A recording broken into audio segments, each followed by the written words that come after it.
Miryaya, Miryaya, Miryaya.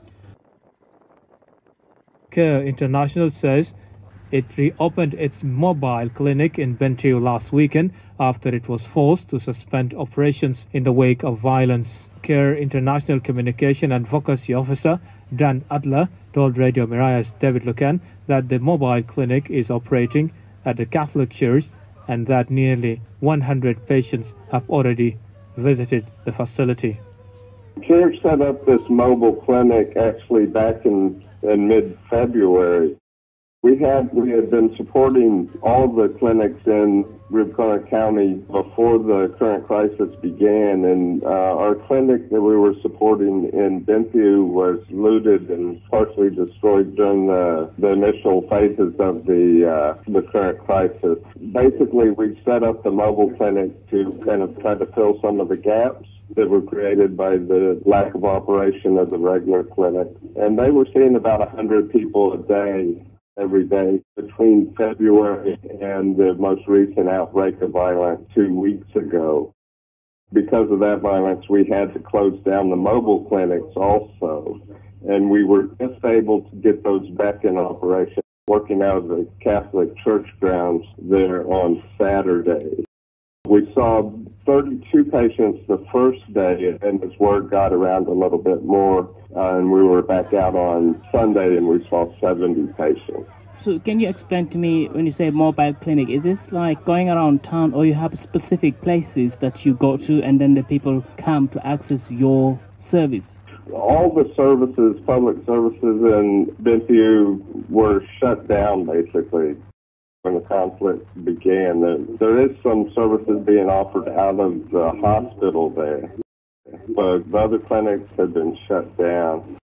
So this is a clinic that happens in the same place every day at a church, and people who have trouble getting to the main hospital can come there.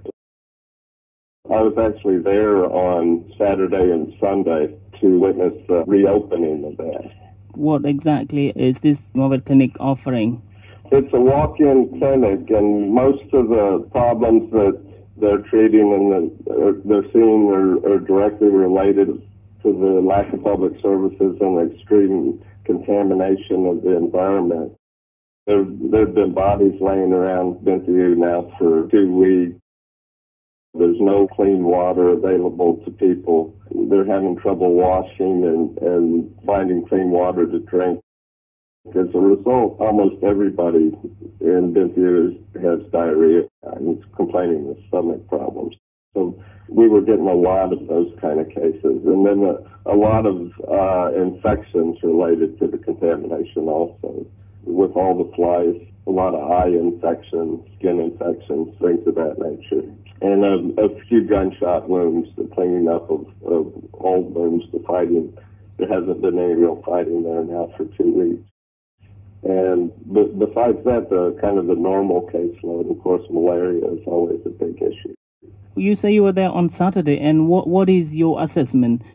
The outlook is a little bit disturbing. We were also seeing several cases of severe acute malnutrition. I spoke to one woman, and she said she just couldn't get enough to eat herself, and so her child was suffering the effects of that because her baby girl wasn't getting enough breast milk. This problem with people not being able to get enough to eat is because of the disruption of the markets.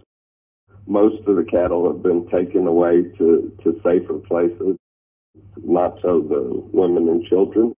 These people don't have their normal coping mechanisms, just aren't there. And as this draws on and they keep having to flee into the bush or into the urine compounds, the resiliency is getting very thin.